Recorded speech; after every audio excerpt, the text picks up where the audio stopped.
आज नवरात्र के दूसरे दिन माता के दूसरे स्वरूप ब्रह्मचारिणी का पूरे भारतवर्ष में बड़े ही धूमधाम और हर्षोल्लास के साथ उनके भक्त पूजा करते हुए नजर आते हैं। इस पावन अवसर पर आइए सुनते हैं माँ दुर्गा के दुर्गा सप्तशती का दूसरा अध्याय। उससे पहले अगर आप पहले अध्याय को नहीं सुने हैं तो डिस्क्रिप्शन बॉक्स में मैंने लिंक दिया हुआ है, आप जाकर वहां से सुन सकते हैं। आइए सुनते हैं दुर्गा सप्तशती का अध्याय दूसरा। उससे पहले अगर आप हमारे यूट्यूब चैनल पद्मा ज्ञान गृह पर नए हैं तो चैनल को सब्सक्राइब करना ना भूलें। जब महिषासुर असुरों का स्वामी था और इंद्र देवताओं के स्वामी थे, तब देवों और असुरों के बीच में घमासान युद्ध हुआ और यह युद्ध 100 वर्षों तक चलता रहा, जिनमें देवों की सेना असुरों की सेना के द्वारा पराजित हो गई। देवों पर विजय प्राप्त करने के बाद महिषासुर स्वर्ग का राजा बन गया।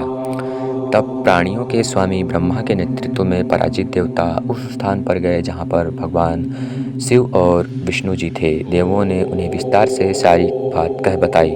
उन्होंने स्वयं सूर्य, इंद्र, अग्नि, वायु, चंद्र, यम और वरुण और अन्य देवताओं के अधिकार क्षेत्र ग्रहण किए हैं। उस दुराचारी महिष के द्वारा स्वर्ग से फेंके गए देवताओं के समूह नश्वर के समान पृथ्वी पर घूम रहे हैं। देवताओं के शत्रुओं द्वारा जो कुछ किया गया है वह सब तुम दोनों से संबंधित है और हमने तुम दोनों के अधीन शरण ली है। इस प्रकार से देवता भगवान शिव और भगवान विष्णु से कहते हैं।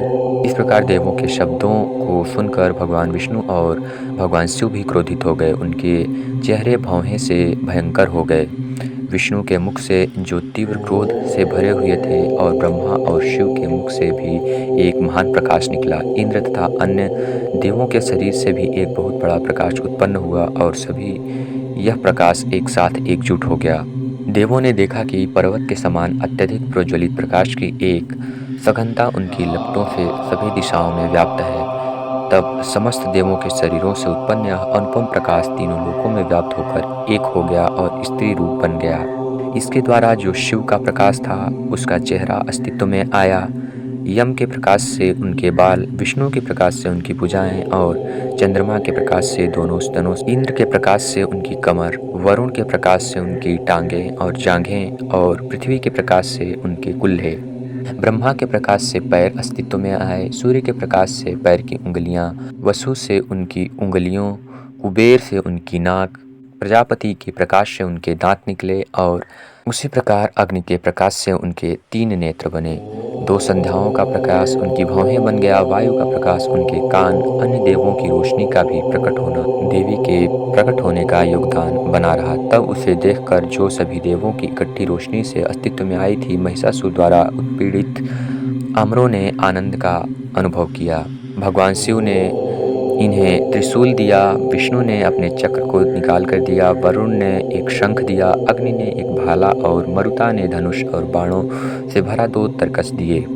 देवों के स्वामी इंद्र ने अपने वज्र से वज्र प्रकट करके दिया। ऐरावत हाथी से एक घंटी निकाल कर दिया। यम ने मृत्यु के अपने कर्मचारियों से एक कर्मचारी और जल के स्वामी वरुण ने एक फंदा दिया और ब्रह्मा प्राणियों के स्वामी ने मोतियों की एक माला और जलपात्र दिया।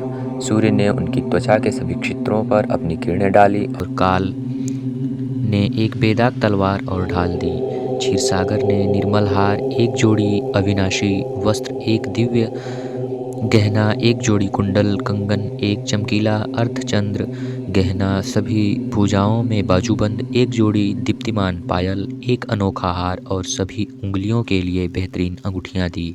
विश्वकर्मा ने उन्हें एक बहुत ही शानदार कुल्हाड़ी, विभिन्न रूपों के हथियार और एक अभेद्य कवच भी प्रदान किया। समुद्र देवता ने उन्हें उनके सिर के लिए अमोघ कमलों की एक माला और उनके स्तन के लिए एक और उनके हाथ के लिए बहुत ही सुंदर कमल दिया। पहाड़ हिमवत ने माता को विभिन्न रत्नों पर सवारी करने के लिए एक शेर प्रदान किया। धन के स्वामी कुबेर ने उन्हें पीने का प्याला दिया जो हरदम शराब से भरा रहता था। समस्त नागों के स्वामी शेषनाग जो इस पृथ्वी को धारण करते हैं, उत्तम रत्नों से विभूषित सर्पहार प्रदान किया।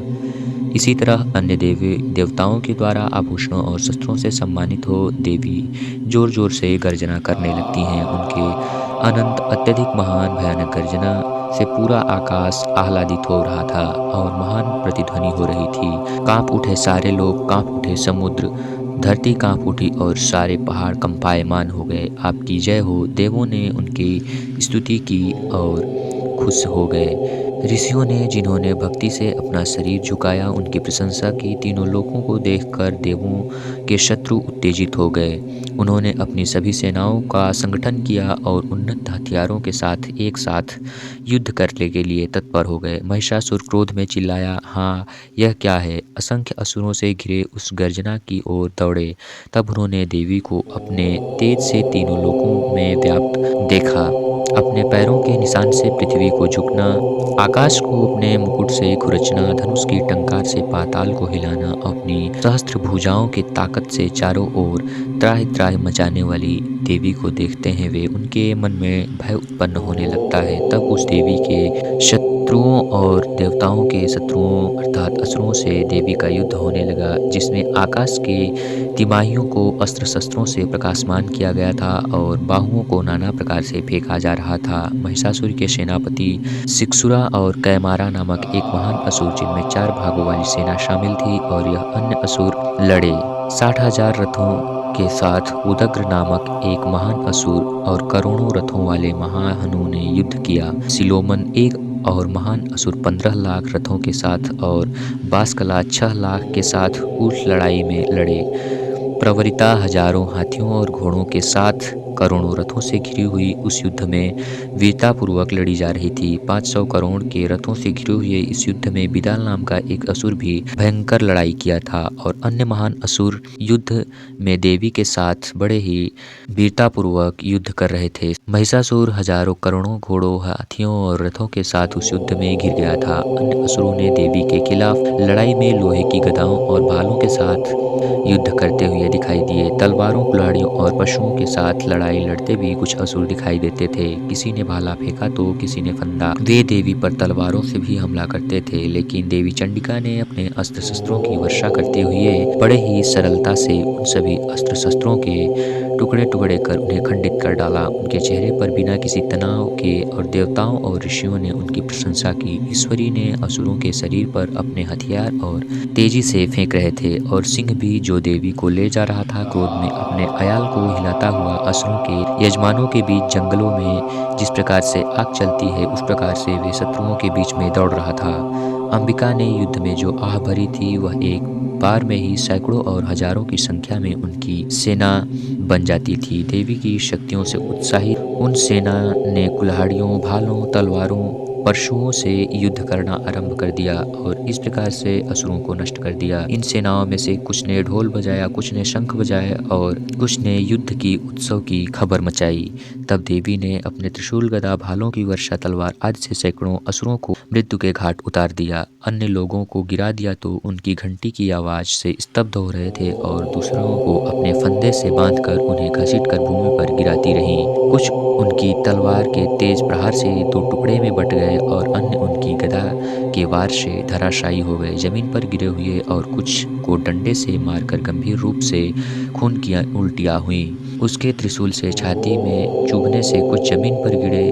उनके बाणों से चारों ओर घायल हो शाही समान दिखने वाले कुछ शत्रुओं ने युद्ध के मैदान को अपना मृत्यु स्थल चुना। किसी के हाथ कट गए, किसी की गर्दन टूट गई, किसी के सिर लुढ़क गए, कुछ अन्य अपनी सूंड के बीच से फटे हुए थे और कुछ महान असुर अपने पैरों के बल जमीन पर गिरे हुए थे। कुछ ने एक बांह, एक नेत्र और एक पैर वाले को फिर से देवी द्वारा 2 भागों में बांट दिया और अन्य हालांकि बिना सिर और बिना पैर के थे। बिना सिर के सूंडों ने हाथों में श्रेष्ठ अस्त्र लेकर देवी से युद्ध किया। इनमें से कुछ बिना सिर वाले वाद्ययंत्रों की ताल पर नृत्य में मस्त थे। कुछ अन्य महान असुरों की सूंडें अभी भी उनके हाथों में तलवारें, भाले और अन्य अस्त्र शस्त्र थे। अपने कटे हुए सिरों के साथ देवी को चिल्लाती हैं, रुको रुको।